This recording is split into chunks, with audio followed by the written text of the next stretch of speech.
நாம் பட்ட துன்பங்கள் யாவும் உடனே தொலைய எப்படி நாம் தானம் செய்ய வேண்டும் என்று பார்ப்போம். பொதுவாக பசு தெய்வ அம்சமாக கருதப்படுகிறது. பசுவின் மும்மூர்த்திகள் தேவர்களும் நவகிரகங்களும் அடங்கியுள்ளதாக சாஸ்திரங்கள் புராணங்கள் குறிப்பிடுகின்றன. பசுவின் ஒவ்வொரு உறுப்பிலும் ஒவ்வொரு தெய்வ அம்சம் நிரம்பியுள்ளன. இதனால் பசுவை வணங்குபவர்களுக்கு எல்லா தெய்வ கடாட்சங்களும் ஆசீர்வாதமும் கிடைக்கும் என்பது நம்முடைய நம்பிக்கையாக இருந்து வருகிறது.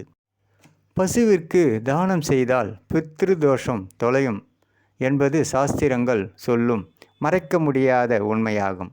காக்கைக்கு எப்படி உணவு வைத்து பித்ரு தோஷம் கழிக்கிறோமோ அதே போல பசுவிற்கும் தானம் செய்தால் பித்ரு தோஷங்கள் தொலைகின்றன. அந்த வகையில் பசுவிற்கு அமாவாசை அன்று அகத்திக்கீரை கொடுத்து